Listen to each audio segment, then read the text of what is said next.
नमस्कार मित्रांनो. आजच्या या व्हिडिओमध्ये आपण चर्चा करणार आहोत.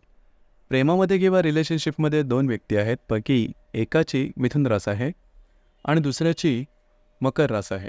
तर त्यांचं जे प्रेम आहे किंवा त्यांचं जे रिलेशनशिप आहे, हे कशाप्रकारे पुढे जाईल, अशा कोणत्या गोष्टी आहेत की ज्या लक्षात ठेवायला हव्यात, अशा कोणत्या गोष्टी आहेत की ज्या टाळायला हव्यात, दोघांचं नेमकं व्यक्तिमत्व काय असतं आणि प्रेमामध्ये त्यांच्या अपेक्षा नेमक्या काय असतात, या सर्व संदर्भातले खुलासेवार चर्चा आपण या व्हिडिओमध्ये करणार आहोत. तर सुरुवात आपण मिथुन राशीपासून करू. मिथुन राशीबद्दल सांगायचं झालं तर कालपुरुषाच्या पत्रिकेमध्ये तृतीय स्थानामध्ये येणारी रास आहे, पुरुष रास आहे. या राशीचा जो स्वामी आहे तो बुध आहे. या राशीचं जे तत्व आहे ते वायुतत्व आहे आणि ही जी रास आहे ही द्विस्वभावाची रास आहे. अत्यंत निरागस आणि ज्याच्यामध्ये माणुसकीचा भाव अशी असणारी ही रास आहे. छोट्या मुलांसारखा यांचा स्वभाव असतो. अत्यंत निरागस आणि छोट्या मोठ्या गोष्टींचा परिणाम यांच्यावरती लगेच होतो.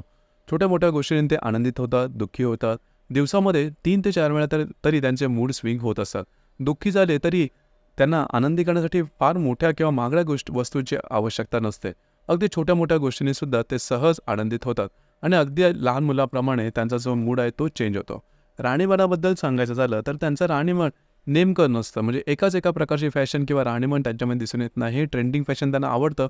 रंगसंगतीसुद्धा त्यांना आवडते. बोललं म्हणजे वाणीवरती पाहायचं झालं तर वाणी खूप चांगली असते. वाणीवर कमांडसुद्धा खूप चांगलं असतं. कोणाशी कसं बोलायचं, कुठे थांबायचं आणि काय बोलायचं, किती बोलायचं याचं प्रमाण त्यांना ठाऊक असतं. लहानपणापासूनच चिकित्सक चौकस असल्या कारणामुळे त्यांच्याकडे प्रश्न भरपूर असतात आणि त्या प्रश्नांची उत्तरंसुद्धा ते घेतात आणि यामुळेच बहुधा कुठल्याही व्यक्तीबरोबर त्याच्या आवडीच्या विषयावरती सहजपणे संवाद साधण्याचे कलाकौशल्य हे मिथुन राशीच्या व्यक्तीमध्ये खूपच चांगल्या प्रकारचं दिसून येतं. हलका फुलका स्वभाव यांचा दिसून येतो. छोट्या मोठ्या गोष्टींमध्ये आनंद शोधणारी रास असल्यामुळे फारसं गांभीर्य हे यांच्या जीवनामध्ये दिसून येत नाही. दुसरी महत्त्वाची गोष्ट म्हणजे शेअरिंग करणं. आपल्याकडे असलेलं ज्ञान किंवा आपल्याकडे असलेल्या गोष्टी शेअरिंग करणं यांना आवडतं. सध्याच्या युगात जे वेगवेगळ्या प्रकारचे प्लॅटफॉर्म्स आहेत सोशल मीडियाचे, त्यामध्ये ह्या राशीच्या व्यक्ती सर्रासपणे दिसतात. मित्रमंडळींचा गोतावळा यांचा भरपूर असतो. त्याचप्रमाणे या राशीमध्ये संवाद कौशल्य चांगलं असतं, यांचं राहणीमान चांगलं असतं, बोलणं चांगलं असतं. त्यामुळे समाजामध्ये यांची इमेजसुद्धा खूप चांगल्या प्रकारे दिसून येते. आकलनशक्ती, ग्रहणशक्ती खूप चांगल्या प्रकारे दिसून येते. बऱ्याचशा विषयांचं बरंचसं ज्ञान असतं, परंतु एखाद्या विषयाचं अगदी सखोल ज्ञान घेणं हे त्यांना तसं आवडत नाही किंवा तो त्यांच्या एकंदरीत स्वभावाचा भागच नाही. म्हणजेच एकाच ठिकाणी जास्त कालावधीसाठी बसणं आणि एकाच विषयाचा अगदी सखोलपणे विचार करणं किंवा अभ्यास करणं हे या मिथुन राशीला सहसा जमत नाही, करमत नाही. मात्र सगळ्या गोष्टीचा नेमका विचार करणं हे यांना चांगलं समजतं किंवा जमतं. फिरायला जाणं, आवडीच्या गोष्टी खरेदी करणं, शॉपिंगच्या बाबतीत नंबर 1ची अशी ही रास आहे.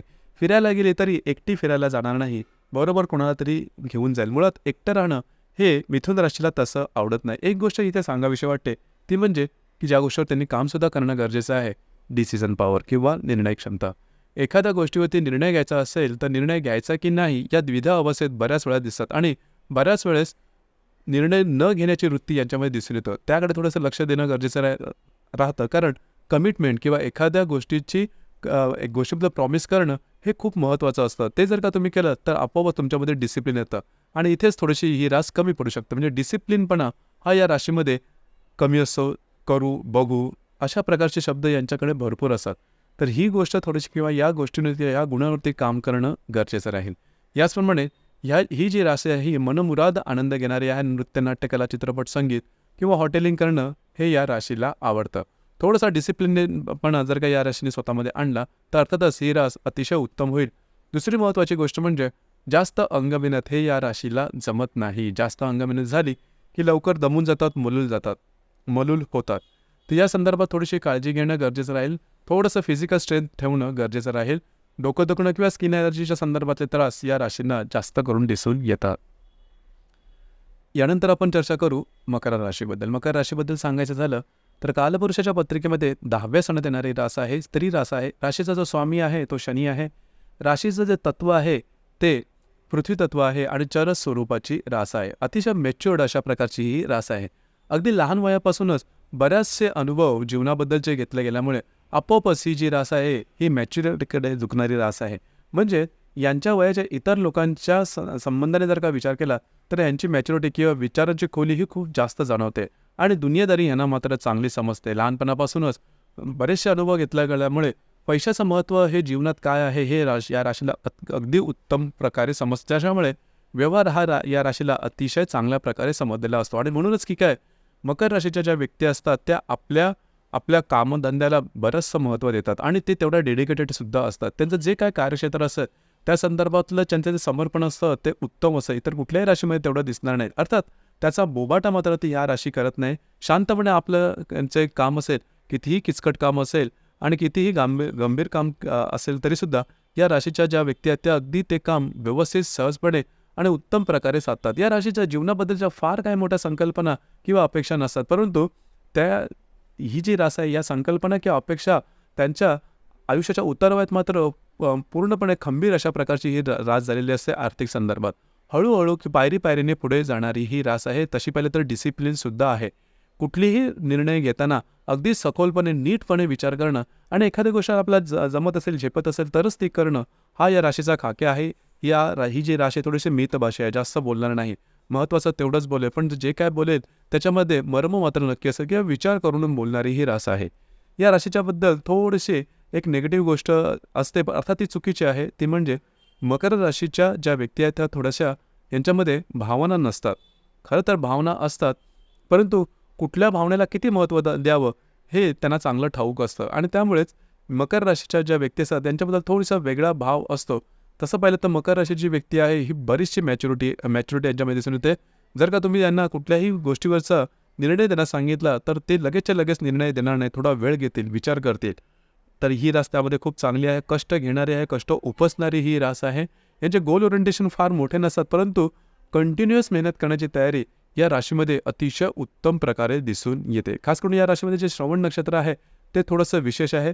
श्रवण नक्षत्राच्या बाबतीत सांगायचं झालं तर घरातल्या कुठल्या ना कुठल्या व्यक्तीची जबाबदारी या श्रवण नक्षत्राच्या व्यक्तींवर येतेच आणि त्या अन्वये घरातल्या व्यक्तींबरोबर अटॅचमेंटसुद्धा यांची फार चांगली दिसून येते.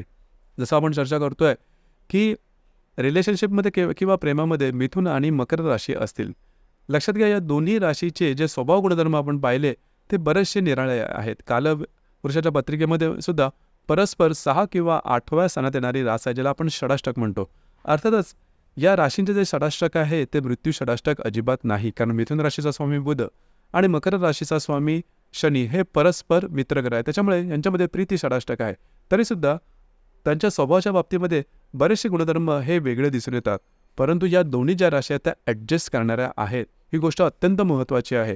कुठल्याही रिलेशनशिपमध्ये ॲडजस्टमेंट जर का तुम्ही करत असलात आणि जर तुमचे स्वभाव गुणधर्म कितीही भिन्न असले तरी तुमची रिलेशनशिप उत्तम प्रकारे पुढे जाऊ शकते, याबद्दल अजिबात काळजी नसावी. तर एकंदरीतच या दोन्ही राशी तशा पाहिल्या तर चांगल्या आहेत. फक्त 2-3 गोष्टी तिकडे थोडंसं लक्ष देणं गरजेचं राहील. जसं की मिथुन राशीच्या ज्या व्यक्ती आहेत त्यांना चर्चा करायला किंवा बोलायला खूप आवडतं, ही गोष्ट मकर राशीमध्ये दिसून येत नाही. मकर राशीच्या ज्या व्यक्ती थोड्याशा गंभीर दिसतील, मकर राशीच्या व्यक्तींमध्ये कमिटमेंट चांगली असेल जी की मिथुन राशीमध्ये दिसून येत नाही. आणि मकर राशीच्या व्यक्ती ज्या हार्ड वर्किंग नेचर आहेत आणि पैशाला महत्त्व देणारी आहे, या दोन्ही गोष्टी मिथुन राशीमध्ये दिसून येत नाही. अर्थात या छोट्या मोठ्या गोष्टी त्याच्यावरती तुम्ही ॲडजस्ट करू शकता, कारण ॲडजस्टमेंट करण्याची वृत्ती दोन्ही राशीमध्ये खूप चांगल्या प्रकारे दिसून येते. या व्यतिरिक्त जर काय प्रॉब्लेम कॉम्प्लिकेशन तुम्हाला दोन्ही राशीमध्ये येत असतील प्रेमामध्ये, तर तुमची जी कुंडली आहे ही पाहणं थोडंसं गरजेचं ठरतं. कारण आत्ता जे आपण स्वभाव गुणधर्म किंवा वैशिष्ट्य बघितली ती फक्त आणि फक्त चंद्र राशीवरून पाहिली.